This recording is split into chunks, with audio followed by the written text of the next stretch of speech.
तो भाई कम वक्त में बोर्ड एग्ज़ाम में A+ लाना है।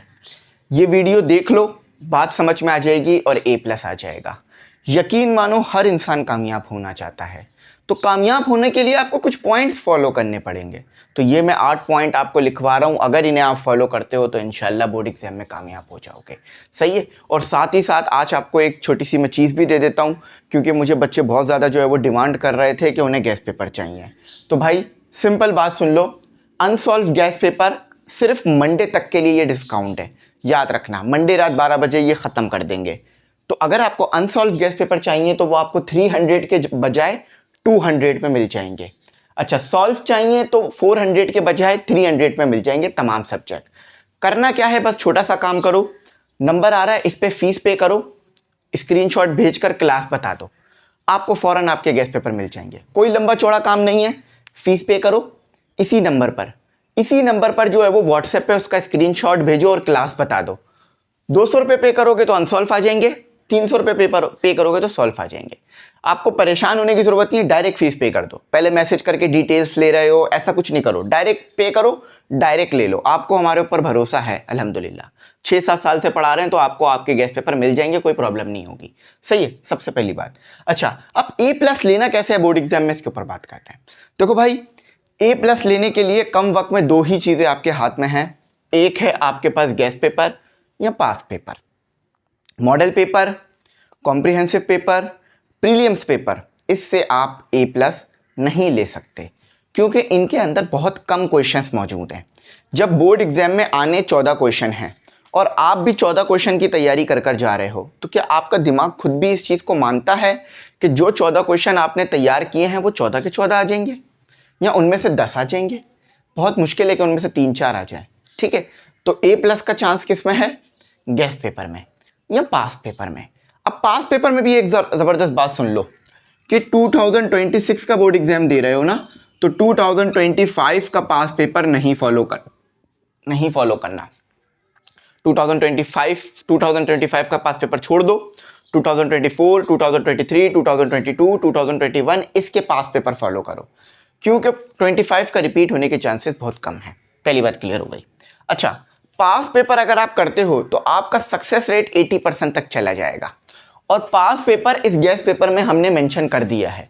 जब आप गैस पेपर लोगे ना, उसमें आप एक चीज़ नोट करोगे कि पास पेपर का क्वेश्चन लिखा हुआ है। आपको अमूमन गैस पेपर में ये चीज़ नहीं मिलेगी। मुख्तलिफ कोचिंग्स के और मुख्तलिफ स्कूल्स के पास गैस पेपर आए हैं, उसमें इवन के उन्होंने सिर्फ एक्सरसाइज का नंबर डाला हुआ है, क्वेश्चन भी नहीं लिखा हुआ। एक्सरसाइज का नंबर डाला हुआ है और क्वेश्चन डाला हुआ है, आपको खुद ही क्वेश्चन ढूंढना है, सोल्यूशन ढूंढना है। हमने क्या किया है, हमने एक्सरसाइज का नंबर नहीं डाला, क्वेश्चन लिख दिया, उसका सोल्यूशन भी आपको करके दिया है और ईयर मेंशन कर दिया है कि ये कब आया है। तो रिसर्च करी है।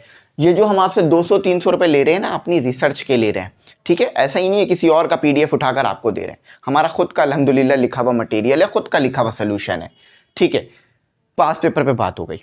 अच्छा, अब बच्चे क्या करते हैं, गैस पेपर ले लेते हैं, जस्ट रट्टे लगाना शुरू कर देते हैं। आपका दिमाग इस चीज़ के लिए नहीं बना कि आप आगे से आगे याद करते रहो। आप जब आगे याद, चैप्टर नंबर 1 आपने पढ़ लिया, चलो आपको याद हो गया। जैसे ही आप चैप्टर नंबर 2 पे जाओगे, चैप्टर नंबर 2 याद करोगे, जब चैप्टर नंबर 1 देखोगे तो आपको लगेगा आप भूल गए हो या भूल रहे हो। अब इसका तरीका क्या है कि आपने आगे बढ़ते रहना है, पीछे वाला रिवीजन करते रहना है। रात में 1 घंटा बनाओ, या जब अपनी स्टडी कंप्लीट कर रहे हो ना डे की, यानी अब आपका दिन कंप्लीट हो गया है, तो कंप्लीट करने से पहले 1 घंटा ऐसे बनाओ जिसमें पीछे का जो भी पढ़ा है वो रिवाइज कर लो। इससे ये होगा कि आगे भी पढ़ते रहोगे, पीछे का रिवाइज होता रहेगा। ये बहुत इंपॉर्टेंट है। सही है, तो ये चीज़ को याद रखना और लिख कर तैयारी करो। ये नहीं है कि यार ये आएगा तो ये कर दूंगा, ये आएगा तो ये कर दूंगा, फिर वही हो जाता है पेपर के अंदर। तो आपने क्या करना है, आपने लिख कर तैयारी करनी है ताकि गलतियां ना हो। सही। अच्छा, अब रट्टा नहीं लगाओ, नॉट रट्टा, क्लियर कॉन्सेप्ट। जो भी याद कर रहे हो, जो भी पढ़ रहे हो, थोड़ा बहुत उसके बारे में चैट GPT से पूछ लो, AI से पूछ लो, उर्दू में उसको समझ लो, ताकि वो याद करना आपके लिए थोड़ा आसानी हो जाए। ठीक है, यहाँ उसको याद रखना आसान हो जाए, कॉन्सेप्ट थोड़ा बहुत क्लियर हो जाए। मैं फिर कह रहा हूँ, सिर्फ रट्टे लगाओगे, यूं करके याद करते रहोगे, वो आप भूल जाओगे। भूलना है आपने, क्योंकि इतनी जल्दी आपका दिमाग नहीं बिठा सकता है सारी चीज़ें। बहुत सारा सिलेबस है, लेकिन अगर गेस्ट पेपर से करोगे तो वो 100% सिलेबस 10% या 15% हो जाता है, ठीक है। अच्छा, इम्प्रूव प्रेजेंटेशन। अच्छा, अपनी प्रेजेंटेशन पे भी फोकस रखो। पेपर से एक दिन पहले आपने थोड़ा लिख के तैयारी कर लेनी है कि भाई मैंने पेपर देना किस तरह से, ताकि ऐसा ना हो कि पेन हाथ में आए, दिमाग आगे चल रहा हो, पेन पीछे चल रहा हो। क्योंकि दिमाग और पेन की स्पीड मैच करनी होती है आपने, और ये जब भी मैच होती है जब आप लिख के तैयारी करते हो। फॉर एग्जाम्पल, मैं कुछ भी लिख रहा हूं तो मेरा दिमाग उसे प्रोसेस कर रहा है, लेकिन अगर सिर्फ आप रट्टा लगाते रहोगे, याद करते रहोगे, पढ़ते रहोगे, तो दिमाग तो प्रोसेस करेगा, हाथ प्रोसेस नहीं कर पाएगा। तो हाथ और दिमाग को सेम स्पीड पे लाने के लिए क्या करना है, थोड़ा लिख कर तैयारी करनी है, सही। तो प्रेजेंटेशन भी अच्छी रखनी है, ठीक है। और एक बात याद रखना, कोचिंग में मुझसे बच्चे पूछ रहे थे, आपने सिर्फ 2 कलर यूज़ करने हैं बोर्ड एग्जाम के अंदर, एक है ब्लू और ब्लैक।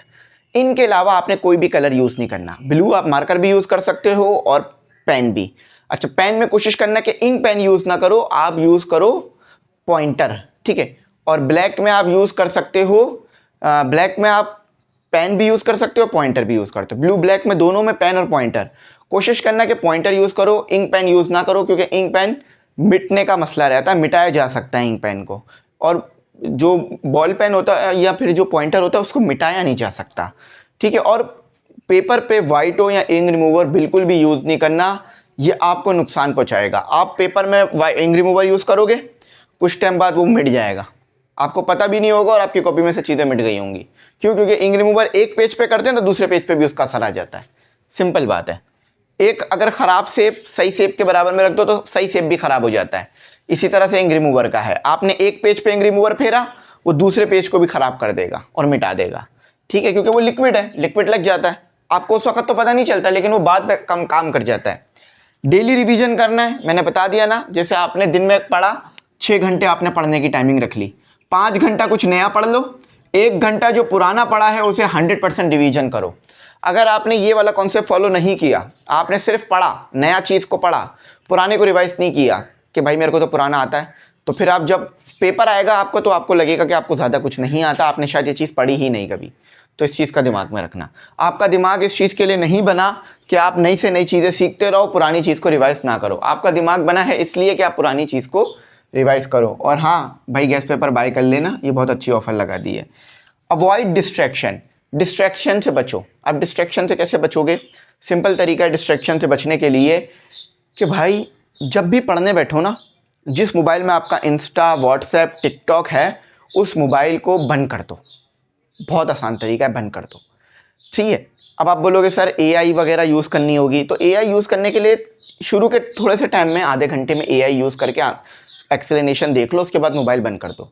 क्योंकि आपको इंस्टा, टिकटॉक, स्नैप के नोटिफिकेशन आते रहेंगे, आपकी पढ़ाई से डिस्ट्रैक्शन होती रहेगी। अभी मैं बना रहा हूँ वीडियो, मेरे को टिकटॉक पे नोटिफिकेशन आ रहा है, ये देखो यूट्यूब का नोटिफिकेशन आ रहा है, टिकटॉक वगैरह तो इसमें नहीं है ना, इंस्टा है, था मैंने डिलीट कर दिया। तो क्या अब मैं अपनी पढ़ाई छोड़ के इसको देखूँ? अगर मैं इसको अभी साइलेंट से हटा दूँ, अभी इसने बजना शुरू हो जाना है। तो इसीलिए भाई या तो साइलेंट पे रखो, और सबसे अच्छा आप लोगों के लिए ये है कि भाई इसको बंद ही कर दो।